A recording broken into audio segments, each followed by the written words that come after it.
I want to tell you about the 4 hours that ended my marriage, because it started with something so small that I still can't quite believe how much came apart because of it. I'd been down in Tucson for 11 days, staying with my sister Pam after her knee surgery, doing the kind of quiet, useful work a retired man is good for, carrying groceries, fixing a loose railing, sitting with her in the evenings while the television mumbled in the background. It was good time, simple time. I hadn't had much of that since I retired from the Postal Service 2 years back, and I remember thinking on the flight out that I could use more of it. I had no idea how much that trip was going to matter later, or how many times I'd replay those 11 days afterward, looking for something I should have noticed and didn't. My flight home was supposed to land at 9 that night, with a connection through Charlotte. But the connection got canceled. Mechanical issue. They said nothing dramatic, and after some shuffling at the counter, a woman with a tired smile put me on an earlier flight that got me into Columbus a little after 4 in the afternoon. I called Denise from the gate to tell her, but it went to voicemail, which wasn't unusual. She'd never been the type to answer her phone right away. I left a message, told her I'd catch a cab, told her I loved her, and settled into my seat for the last leg home. I remember feeling something close to happy. 11 days is a long time to be away from your own bed, and I was looking forward to walking through my own front door. The cab dropped me at the end of the driveway a little before 5. Our house sits back from the road a bit, white with green shutters, the kind of house Denise and I bought when we were still young enough to think we'd be paying it off forever, and old enough to know we wouldn't mind. I remember the light that afternoon, that flat gold light you get in early fall, and I remember thinking the yard needed mowing, and I remember reaching for the door handle of the cab with my bag already in my lap, thinking about nothing more complicated than a hot shower, and something to eat that wasn't airport food. That's when I saw Carmen. Carmen Osorio has cleaned and kept house for our family for 22 years. She knew my mother before she knew me, cleaned for her first, back when I was still working the route, and Denise and I were newly married. And when my mother passed, Carmen just sort of stayed on with us, the way certain people do when they've become more than what their job title says. She's steady, quiet, the kind of woman who notices when a picture frame is a half-inch off center and fixes it without saying anything. In 22 years, I could count on one hand the number of times Carmen had offered an opinion about anything in our house that wasn't dust or laundry. She was standing by the mailbox at the end of the driveway. Not on the porch, where she usually finished up on a Thursday. Not near her car, which was parked on the street instead of in its usual spot near the garage. She was standing by the mailbox, arms crossed over her cardigan, and when the cab pulled up, she didn't wave the way she normally would. She just watched it come. I paid the driver, got out with my bag, and started up the driveway toward her, already smiling, already halfway through some comment about being early. But she stepped forward before I got close, right into my path, close enough that I stopped walking without meaning to. "Mr. Bennick," she said. Her voice was low, careful, like she'd practiced the words in her head a few times before I arrived. "Please, don't go inside right now. I want you to understand something about Carmen. She does not say things like that. In 22 years, she has never once told me what to do in my own home. She has told me my coffee's gone cold, that the gutters need cleaning, that Denise mentioned wanting the hallway repainted.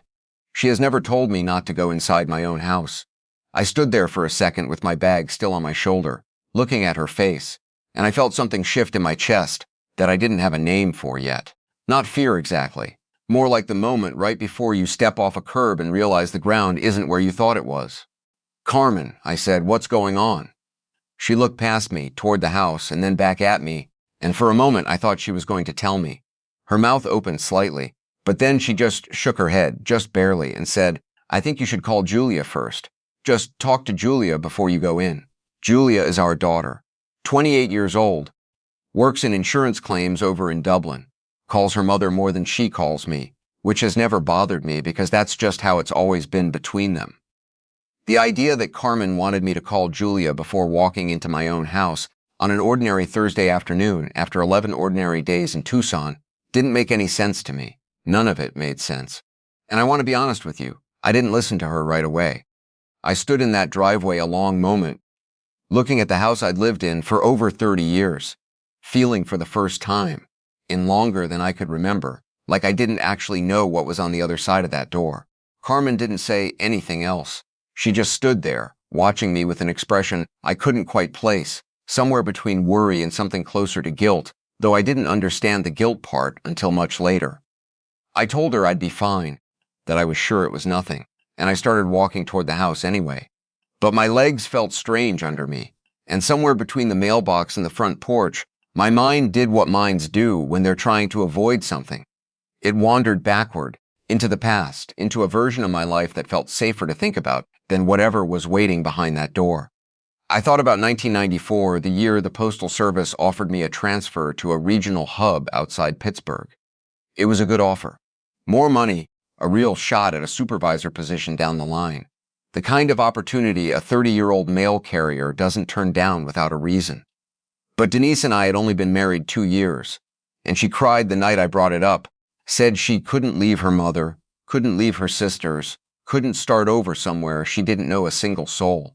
I remember sitting at our kitchen table, the old one with the chip in the corner, watching her cry, and telling her I'd turn it down. I told my supervisor the following Monday that I was staying local. I never once regretted it, not for 20 years.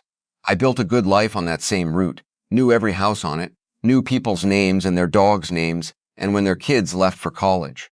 I told myself I'd made the right choice for my marriage, and for most of my life, I believed that completely. I thought, too, about a dinner years back. Maybe 8, 9 years ago now, when my brother Roy had come over on a Sunday the way he sometimes did, and he and Denise had gotten into one of those long conversations at the table that goes on after everyone else has stopped eating. I remember sitting there finishing my coffee, half listening, while they talked about some trip the three of us had taken as kids, back when Roy and I were teenagers and Denise's family lived 2 streets over from ours. They had that easy way of finishing each other's sentences that people get when they've known each other a long time, and I remember thinking, not with any suspicion at all, just as a passing thought, that Denise and Roy had actually known each other longer than Denise and I had been together. It never struck me as strange. Roy's my younger brother. Denise grew up in the same neighborhood. Of course they knew each other. Of course they were comfortable. I finished my coffee that night and never thought about it again. Not until I was standing on my own porch, key in the lock, feeling Carmen's warning sitting in my chest like a stone. There's a drawer in my study, the second one down on the left side of the desk, where I keep the letter the Postal Service sent me back in 1994, confirming that I'd declined the transfer. I don't know why I kept it all these years. Denise used to tease me about it sometimes, ask why I held on to an old piece of paper like that, and I never had a good answer for her, beyond something about liking to remember the choices I'd made. Standing there on the porch, key in my hand, I found myself thinking about that letter too, though I couldn't have told you why at the time. It would matter more later. Everything I was thinking about in that driveway, it turns out, was going to matter more later. The porch light wasn't on yet, even though the afternoon was starting to lean toward evening, and the curtains in the front room were drawn in a way Denise never usually left them during the day. I stood there another moment with the key in the lock, not turning it, listening. I couldn't hear anything from inside. No television, no radio, none of the ordinary sounds of a house with someone in it. Just quiet. And somehow the quiet was worse than if I'd heard something. I thought about calling Julia the way Carmen had asked me to. I even took my phone out of my pocket and looked at her name in my contacts for a second. But something in me, pride, maybe, or just 30 years of being the kind of man who deals with his own problems, made me put the phone back in my pocket instead. I turned the key. The door swung open the way it always did, that small catch on the hinge it's had for years that I keep meaning to oil, and I stepped into my own front hallway for the first time in 11 days. Everything looked exactly the way it should have. Denise's shoes by the door, the mail stacked on the side table, the smell of the house I'd lived in for over 30 years. For one brief, foolish second, I let myself believe that whatever Carmen had been worried about wasn't going to be there waiting for me after all, that I'd walk further into my own home and find nothing but an ordinary Thursday afternoon. That belief lasted about 4 more steps. I set my bag down at the bottom of the stairs, the way I always do, and I was about to call out for Denise when I saw the mugs sitting on the counter through the kitchen doorway. Just an ordinary coffee mug, dark blue, chipped a little on the handle. I knew that mug. It wasn't one of ours. Denise and I have a set of 6 mugs we've had since we got married, cream-colored with a thin gold ring around the rim, and this wasn't one of them. It sat there on the counter next to the sink, still half full, a thin ring of coffee dried around the inside like it had been sitting there a while. I don't know exactly why that mug stopped me the way it did. It's a small thing. A stranger's coffee mug in your kitchen could mean a dozen ordinary things. A neighbor stopped by. A repairman left it out. Julia brought a friend over. But something about the stillness of the house, the drawn curtains, Carmen standing at the end of my driveway with her arms crossed, made that mug feel like the first piece of something much bigger, even though I couldn't have told you what. Denise? I called out, and my voice sounded strange to me in my own hallway, too loud for how quiet the house was. I heard her before I saw her. Footsteps upstairs, quick, then quicker. And then she appeared at the top of the staircase in a bathrobe, her hair still damp, one hand gripping the railing like she needed it to steady herself. For just a second, before she composed her face into something more familiar, I saw an expression on my wife that I had never seen in 31 years of marriage. It wasn't surprise exactly. Surprise would have made sense. I was 4 hours early, after all. What I saw was closer to panic, the kind of look you get when you're doing math very fast in your head, and the numbers aren't adding up the way you need them to. Harold. She said my name like she was testing whether it was really me. I thought you weren't landing until tonight. Flight got moved up, I said. Connection got canceled in Charlotte. They put me on an earlier one. I tried calling you. I was in the shower, she said too quickly, and reached up to touch her wet hair as if to prove it, though something about the gesture felt performed, like she was showing me evidence rather than just telling me. I didn't hear the phone. I nodded, the way you nod when you're trying to buy yourself time to think.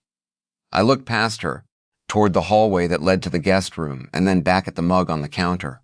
Whose mug is that? I asked, and I tried to keep my voice light, curious instead of accusing, though I'm not sure I managed it. Denise looked toward the kitchen like she was seeing the mug for the first time.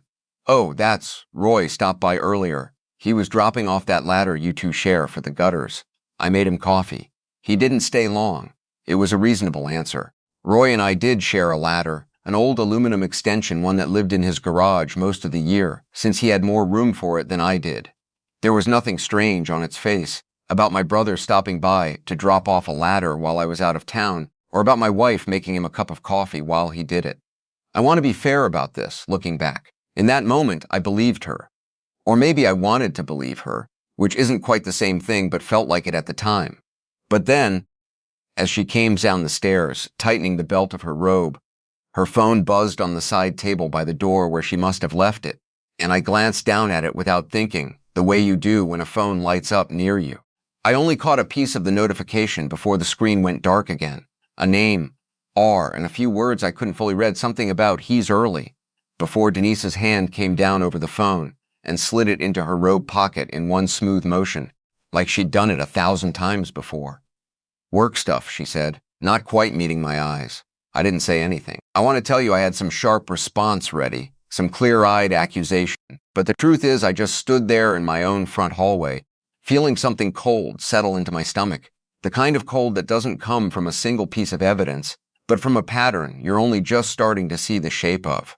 A stranger's mug, a too-quick explanation, a single letter on a phone screen that could have meant anything, and somehow, in that moment, felt like it meant everything. I'm gonna go shower, I said finally, because I didn't know what else to do, and because some old instinct in me, 31 years of trusting this woman, was telling me to slow down, to not blow up over a coffee mug and a partial text message, to gather myself before I said something I couldn't take back. Denise nodded, relief passing over her face so plainly that I saw it even though she probably thought she'd hidden it. I'll heat something up for dinner, she said, already moving toward the kitchen, already putting distance between us. I went upstairs, but I didn't go straight to the shower. I stood in our bedroom for a minute, looking around at the room I'd shared with my wife for 3 decades, and my eyes landed on the small dish by her jewelry box, where she kept a spare set of keys, house key, garage key, and one more I didn't recognize, newer, brighter, like it had been cut recently. I picked it up and turned it over in my hand, and for the first time since Carmen had stopped me at the end of the driveway, I understood that whatever was happening in my house, it hadn't started that afternoon. It had been happening for a while. I just hadn't been standing in the right doorway to see it. Why? I didn't say anything to Denise that night. I showered, ate the dinner she heated up, made small talk about Pam's knee and the flight delay, and lay awake next to my wife for most of that first night home, staring at the ceiling, turning that extra key over and over in my mind, even though I'd put it back in the dish exactly where I found it. In the morning, after Denise left for her Friday hair appointment, I called Carmen. She came by around 10, said she'd forgotten to leave the vacuum cleaner bag she'd bought for us, though we both knew that wasn't really why she was standing in my kitchen. I made coffee, and we sat at the table, and for a while neither of us said much of anything. Lie. Carmen has never been a woman who rushes into things. I'm not asking you to tell me anything that isn't yours to tell, I said finally, but I need you to help me understand what I walked into yesterday. She wrapped both hands around her mug and looked at it for a long moment before she looked up at me. I've worked in this house a long time, Mr. Bennick, she said. I loved your mother. I think of your family as my own, in a way I probably shouldn't, working here as long as I have. That's why this has been so hard. What has? She hesitated, and I could see her weighing something, the way you weigh a decision you've been carrying alone for too long. Your brother's car, she said finally. I've seen it here, more than a few times over the past year. Usually on Tuesday afternoons, sometimes Thursdays. Never when you were home. I told myself it wasn't my business. I told myself there could be a reason. But yesterday, when I pulled up and saw his car already there, I saw your cab coming up the road behind me. I couldn't let you walk in without saying something. I didn't know what you'd find. I still don't, not really. I just know it wasn't right, whatever it was. I sat with that for a while. A year, Tuesdays, sometimes Thursdays, never when I was home. I thought about all those Tuesdays over the past year, grocery runs, my volunteer shift at the VA clinic, my Thursday golf game with two other retired guys from the old sorting facility. Ordinary days, ordinary absences, the kind no married man thinks twice about because he trusts the person he's married to. I felt something in my chest that wasn't quite anger yet. It was closer to grief, though I didn't understand yet what exactly I was grieving. Why didn't you say something sooner? I asked, and I tried to keep any accusation out of my voice because I could see she was already carrying enough of her own. Because I wasn't sure, she said, and because it's your family, not mine. And I didn't know what saying something might break that maybe didn't need breaking. I've turned it over in my head more nights than you'd believe. I decided if I ever saw something I couldn't explain away anymore, I'd say something, lie. Yesterday, I couldn't explain it away anymore. I called Julia that afternoon, sooner than I might have otherwise, because Carmen's honesty had unsettled something loose in me that needed somewhere to go. Julia came by after work, still in her blazer from the office, and I could tell from the set of her jaw the moment she walked in that she already sensed this wasn't a casual visit. I told her what I'd seen, the mug, the key, the notification on Denise's phone, what Carmen had told me. Lie. I watched my daughter's face move through something complicated while I talked, and when I finished, she shook her head slowly. Dad, there could be 100 explanations for all of that, she said. Uncle Roy comes around. Mom drinks coffee with people. You're building a case out of a coffee mug and half a text message. I know how it sounds, I said. It sounds like you just got home from a long trip and you're tired and your imagination's running, she said. Not unkindly, but firmly, the way she'd talk to a coworker whose numbers didn't add up. Mom loves you. She's always loved you. I don't like where this is going. I didn't push her. I understood even then that she wasn't defending her mother out of blindness. She was defending the version of her family she'd grown up believing in. And I wasn't ready to ask her to give that up on the strength of a mug and a key and a housekeeper's uneasy feeling either. But I also knew, sitting there across from my daughter in my own living room, that I wasn't going to let this go. Something had shifted in me since that moment in the driveway, some old patience finally running out after 31 years. For the first time in longer than I could remember, I found myself thinking not about how to keep the peace, but about how to find out the truth, whatever it turned out to cost me. It took me 2 weeks to find what I wasn't looking for. I'd started small, going through old boxes in the attic on a Saturday when Denise had gone to visit her sister, telling myself I was just organizing the way a man tells himself all kinds of things when he doesn't want to admit what he's really doing. We'd never fully unpacked some of the boxes from my mother's house after she passed. Mixed in among her old photo albums and church bulletins was a smaller box I didn't recognize right away. One Denise had asked me years back to just put somewhere when we'd cleared out her childhood bedroom after her own parents sold the house. I'd never opened it. It had just followed us from move to move, one more box in a life full of boxes. Inside were old photographs, mostly the ordinary kind. Denise as a teenager, Her sisters, a school dance, a summer at some lake I didn't recognize. I sat on the attic floor, going through them without much purpose, feeling, if I'm honest, a little guilty for prying into something that wasn't really mine to look through. And then, near the bottom, I found a small stack held together with a rubber band that had gone brittle and snapped the moment I touched it. They were pictures of Denise and Roy, not family pictures, not the kind you'd expect from two people who'd simply grown up in the same neighborhood. Lie. There was one of them at what looked like a fair or carnival, Roy's arm around her waist, both of them laughing at something outside the frame. Another of the two of them sitting close together on a porch swing I recognized as belonging to Denise's childhood home. The back of that one, in handwriting I knew as well as my own, because I'd watched my wife write grocery lists for 30 years, were the words R&D, summer before Harold. I sat there on that attic floor for a long time, holding that photograph, reading those 5 words over and over, feeling the whole shape of my marriage rearrange itself around a sentence I'd never been meant to see, summer before Harold. I did the math without wanting to. Denise and I had met in the spring, gotten engaged that fall, married the following June. If there was a summer before Harold, it meant Denise and Roy had been together, in whatever way that photograph suggested, in the months right before Denise and I started dating. My own brother. I thought about that dinner years ago, the two of them finishing each other's sentences over coffee, while I sat there thinking nothing of it, and I felt something in my chest go cold and still, the way water goes right before it freezes. I brought the box downstairs, and I called Julia before I called anyone else, because I needed someone to tell me I wasn't imagining the weight of what I was holding. She came over within the hour, and I watched her go pale, reading the same words I'd read a dozen times by then. For the first time since this had started, I saw the resistance drain out of her face, replaced by something more like the look Carmen had given me in the driveway 3 weeks earlier. "Dad," she said quietly, turning the photograph over in her hands like she could will, the words on the back to mean something else. "This doesn't mean what you think it means. This is old. This is before you two even. I know when it's from," I said. That's the point. She didn't argue with me anymore after that. We sat at the kitchen table together, the box of photographs between us, and for a long while neither of us said much, because there wasn't much simple to say.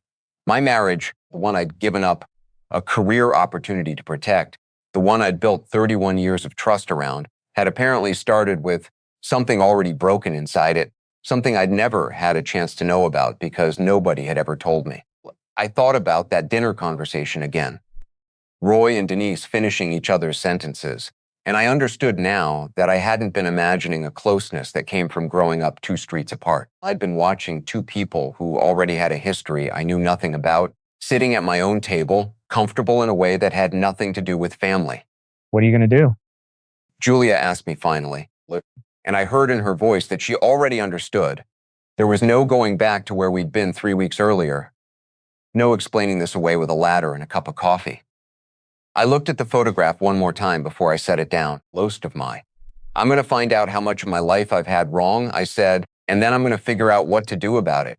I didn't know yet how far that would take me or what it would cost, but sitting there at my own kitchen table with my daughter and a box of another man's memories of my wife, I knew there was no version of my life going forward that looked anything like the one I'd been living up until that Thursday in the driveway.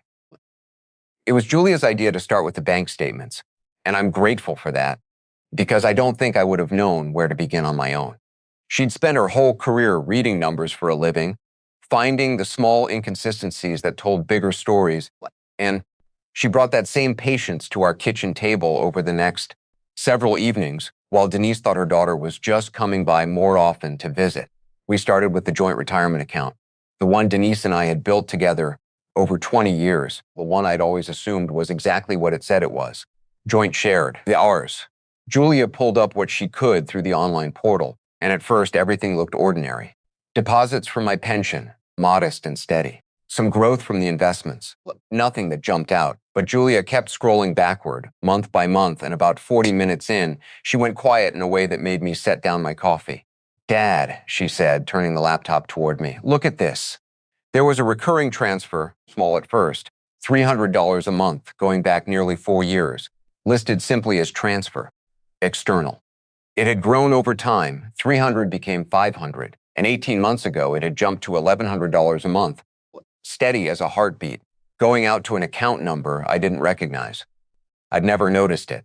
I'd trusted Denise to handle the day-to-day management of that account for years, the same way she trusted me to handle the mortgage and the truck payment, a division of labor that had made sense to both of us for 2 decades. I'd simply never had a reason to look closely. "Can you find out whose account that is?" I asked.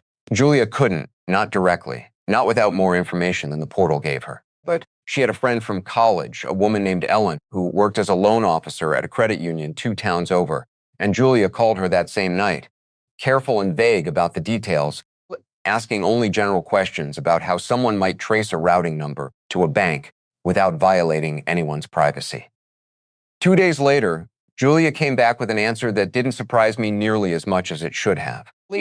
The account belonged to Roy, not a joint account, not a business account, just Roy, sitting quietly on the receiving end of transfers that had grown from $300 a month to over $1,100, pulled steadily out of the retirement account I'd spent 30 years building through payroll deductions and careful budgeting. I did the math sitting at that kitchen table the same way I'd done the math with the photograph 3 weeks earlier. The number that came back to me was close to $40,000 over 4 years. $40,000 moved quietly out of my future. One small transfer at a time, small enough each month that I'd never had a reason to question it, large enough over time to matter enormously. I thought about Roy's apartment, the one he'd moved into about 4 years back after he said his old lease fell through. Why? I remembered thinking at the time that it seemed nicer than I would have expected on a warehouse supervisor's salary. A 2-bedroom place with a balcony, new furniture he'd never had before, a car that replaced his old pickup around the same time. I'd never questioned any of it, because that's not the kind of thing you question about your own brother. You just assume he's doing all right for himself, and you're glad of it, because that's what family does. You want good things for each other without needing to understand exactly how they came to be. He's been off this. I said quietly, more to myself than to Julia. Off us, off what I worked 30 years for. Julia reached over and put her hand on my arm, and for the first time since this whole thing had started, I saw real fear in my daughter's eyes instead of doubt. "Dad, this isn't just an affair anymore," she said. "This is theft. This is real money. Moved without your knowledge, going to the person she." She stopped herself, unable to finish the sentence, and I understood because I couldn't have finished it either. I sat there a long time after Julia left that night, alone in my kitchen with the laptop still open in front of me, scrolling back through 4 years of transfers I'd never noticed, thinking about that spare key in the dish upstairs, newer, brighter, cut more recently than it should have been. I thought about how a man can work every single day of his life, trust the people closest to him without a second thought, and still end up robbed in his own house without ever hearing the door open. I closed the laptop around midnight, but I didn't sleep. I lay in bed next to a woman I now understood I barely knew, and I began, for the first time, to plan not just what I would say to her, but what I intended to do about all of it. Why? I confronted Denise on a Sunday afternoon, 3 days after Julia found the transfers, in the same kitchen where I'd once turned down a job in Pittsburgh to keep her happy. I'd thought carefully about how to do it. I didn't want shouting. I didn't want this to become the kind of scene that gets talked about at holidays for the next 20 years. I wanted the truth laid out plainly, with nowhere left for her to stand. I set the photograph on the table first, the one of her and Roy on the porch swing, the words "Summer" before Harold facing up. Then I set down the printed bank statement, the recurring transfers circled in red pen where Julia had marked them. Denise looked at both for a long moment without touching either one. "Where did you find these?" she said finally, and her voice was flat, careful, not a question really, more like she was buying herself time. "That's not the question that matters right now," I said. "The question is whether you're going to tell me the truth, or whether I'm going to have to keep finding it myself. I want to tell you she broke down, that she cried and confessed, and there was some human moment of remorse in it. That's not what happened. What happened is that my wife of 31 years sat back in her chair, crossed her arms, and looked at me with an expression closer to irritation than shame, like I was the one who'd done something wrong by finding what she'd hidden. "You don't know what you're looking at," she said. "That photograph is old. It's ancient history. Roy and I were kids. It has nothing to do with us. Then why does it say Summer before Harold on the back? Why does the timeline matter enough that you wrote it down?" She didn't answer that. Instead, she pivoted, the way people do when they're cornered, toward blame. You were gone 11 days, Harold. You're gone all the time now that you're retired, off with Pam, off at the VA, off golf. Did you ever once think about what it's like for me alone in this house? Roy has been a comfort to me. That's all. You want to make it into something ugly, but you're the one who's been absent. I felt something in me go very still and very clear, the way it does when a man finally stops hoping for an explanation that will make sense of everything and just accepts what's in front of him. 11 days in Tucson to help my sister after surgery isn't absence, Denise, I said. And $40,000 out of our retirement account isn't comfort. That's a decision. Somebody sat down more than once and decided to keep taking money out of what I worked for and send it to my own brother.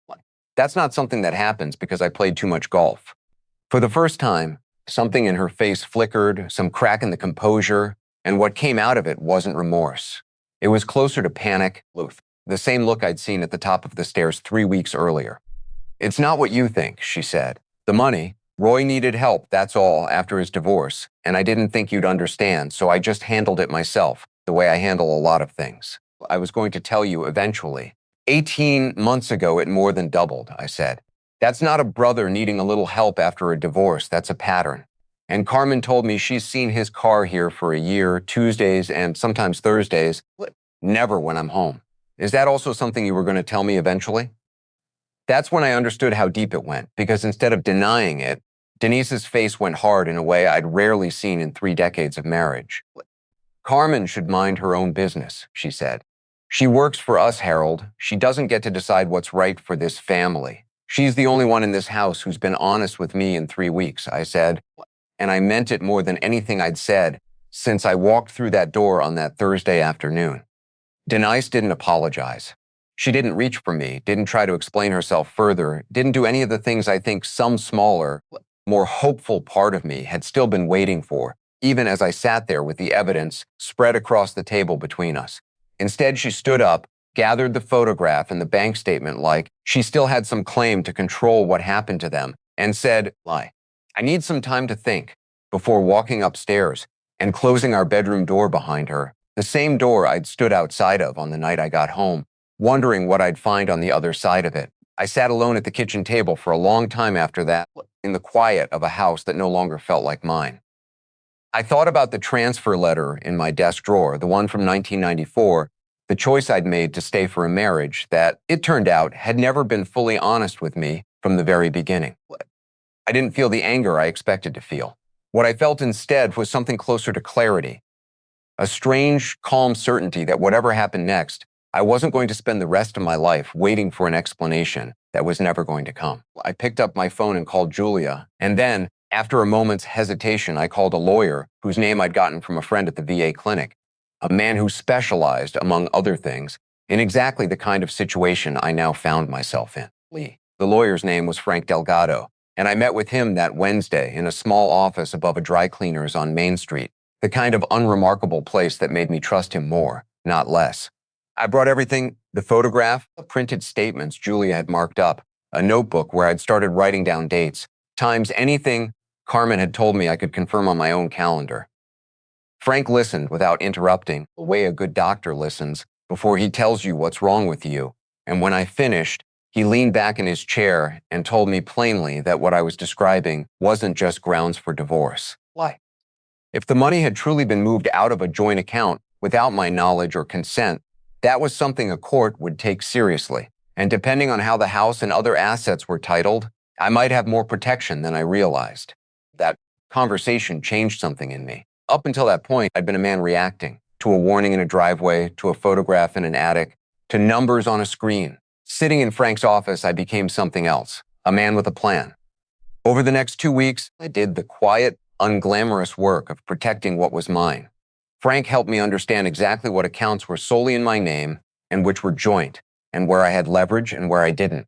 I opened a new account of my own, modest, just enough to keep myself steady if things moved quickly, which Frank said they sometimes did once a spouse realized how much evidence existed. I gathered copies of everything, the bank statements, the photograph, even a printout of the credit union routing information Ellen had helped Julia trace, and gave Frank duplicates of it all, so that none of it existed only in my house anymore, only in reach of anyone who might want it to disappear. Julia was with me for most of it. Something had settled into her over those 2 weeks, a steadiness that reminded me of myself 20 years younger, back when I still had a career to be steady about. She came to 2 of the meetings with Frank, sat quietly taking notes, asked sharper questions than I would have thought to ask myself.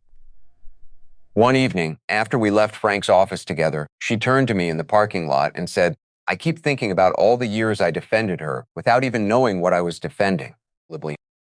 And I didn't have anything to say to that except that I understood exactly what she meant because I'd spent 31 years doing the same thing. I called Carmen too, not to ask her for anything more than she'd already given me, but because I felt she deserved to know where things stood, and because some part of me needed to hear a voice that had been honest with me from the very beginning. She came by on a Saturday morning, and we sat on the back porch together, away from the house, away from whatever conversations might still be happening behind its walls. "I don't know what's going to happen next," I told her, "but I want you to know that if it ever comes to needing someone to say what they saw, the car, the timing, any of it, I'd understand if you didn't want to be involved. This isn't your fight."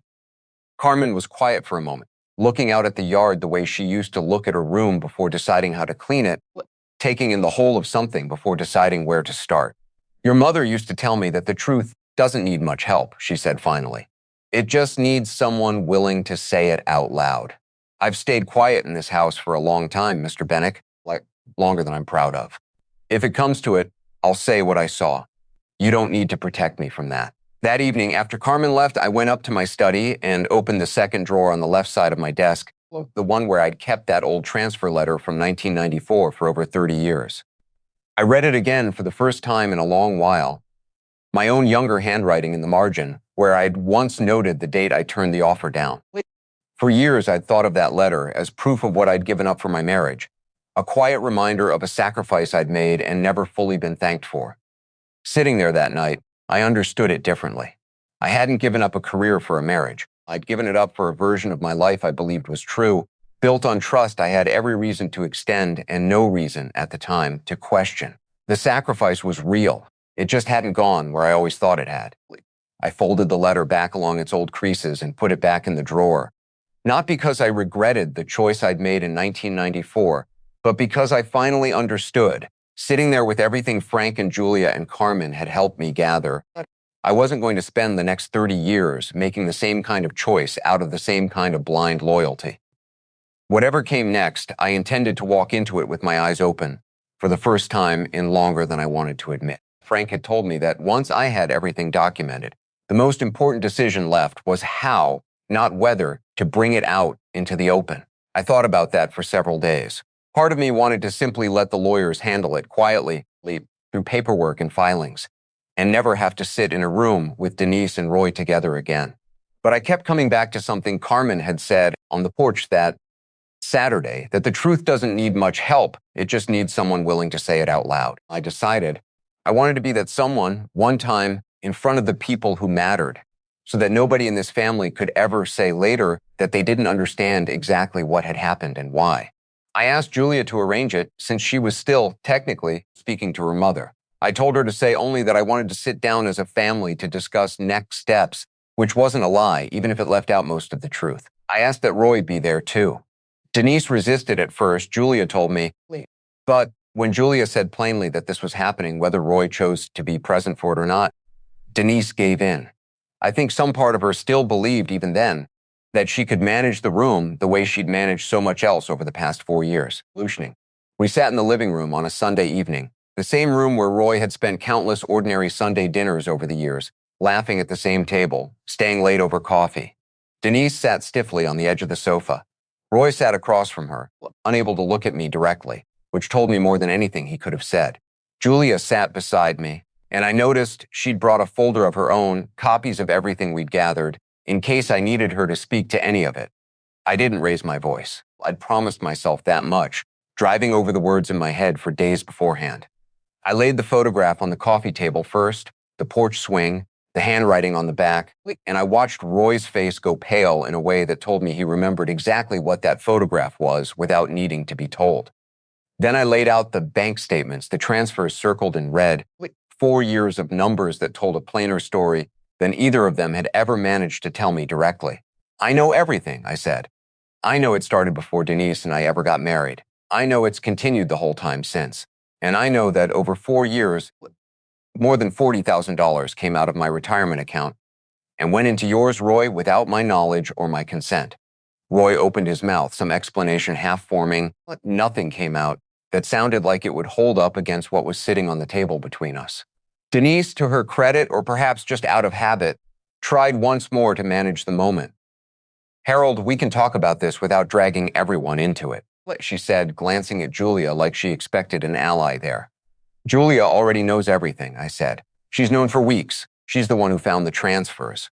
I watched something in Denise's face crumble slightly at that, the realization that her own daughter had been standing on the other side of this with me the whole time, quietly gathering what she needed, rather than taking her mother's word for anything.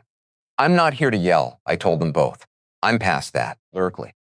I'm here to tell you what happens next, because I've already decided, and I wanted you to hear it from me directly instead of through a lawyer's letter. I told Denise I'd be filing for divorce, that Frank was already preparing the paperwork. Given everything we now had documented, I expected the house and what remained of our joint accounts to be handled in a way that reflected what had actually happened to them over the past 4 years. I told Roy that whatever relationship we'd had as brothers was going to require a kind of honesty from him that I hadn't seen yet, tonight or in the 4 years before it, and that until he was capable of that, I didn't see much point in pretending we were something we weren't anymore. Neither of them argued with the facts. That was its own kind of answer. Denise cried finally near the end, though I couldn't tell anymore, whether it was for what she'd lost or simply for having been caught. And I found I didn't have the energy left to try to sort out the difference. Roy left first, quiet, unable to meet my eyes on his way out the door. I remember standing in the front hallway afterward, listening to his car pull away down the street, feeling something settle in me that had been unsettled since the moment Carmen stopped me at the end of that driveway. Before he left, I asked him for his key. He didn't pretend not to understand what I meant. He reached into his pocket, set it on the table by the door, the same dish where I'd found Denise's spare weeks earlier, and walked out without another word. I changed the locks the following morning. A small thing, really a 20-minute job with a new set of hardware from the store. But standing there with the new key in my hand afterward, testing it in the door once, twice, feeling it turn clean and certain in a lock that had never been anyone's but mine, it felt like the first honest thing that had happened in that house in longer than I wanted to think about. Why? The house felt different in the weeks that followed, quieter in a way that wasn't sad so much as clean. Denise moved out at the end of that month into an apartment across town, and the divorce moved forward the way Frank said it would, steadily on paper, without the kind of drawn-out ugliness I'd feared. In the end, the money mattered less to me than the truth had, though I won't pretend I wasn't glad Frank made sure what had been taken was accounted for. Roy and I haven't spoken since that Sunday evening. I don't know if we ever will again, and for the first time in my life, I've made peace with the idea that some doors don't need to be reopened just because they used to matter. Julia comes by most Sundays now, sometimes with takeout, sometimes just to sit on the back porch the way Carmen and I used to. She told me once, a few weeks after everything settled, that she thought she understood her father better now than she had her whole life growing up. Not because anything tragic had happened to me, but because she'd watched me handle it without losing myself in the process. I didn't know what to say to that except thank you, because I think that's exactly what I'd hoped. Without ever quite putting words to it, my whole life had shown my children. I found Carmen in the kitchen one afternoon a few months later, doing what she's always done, straightening things that didn't really need straightening, and I asked her to sit down with me for a minute instead of working. I told her that I understood now why she'd waited as long as she had before saying anything that Thursday, and that I understood, too, what it must have cost her to finally step in front of my car at the end of that driveway. She waved a hand like it was nothing, the way she does with most compliments, but I could see it meant something to her to hear it said out loud.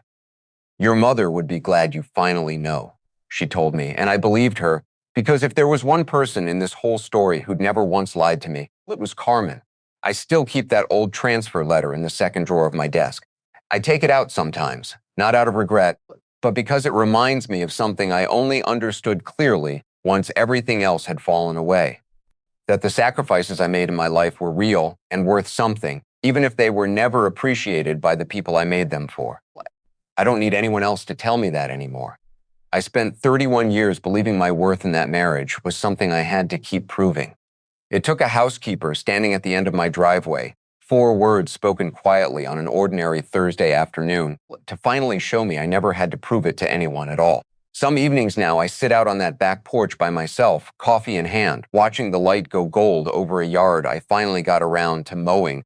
And I think about how strange it is that the person who saved me from years more of not knowing wasn't my wife, wasn't my brother, wasn't even my own daughter, but a woman who owed me nothing beyond an honest day's work and chose, on one ordinary afternoon, to give me something far more valuable than that instead. I think I understand now what my mother must have seen in her all those years ago. Some people simply tell you the truth because it's the right thing to do and ask for nothing in return except the chance to watch you finally be okay.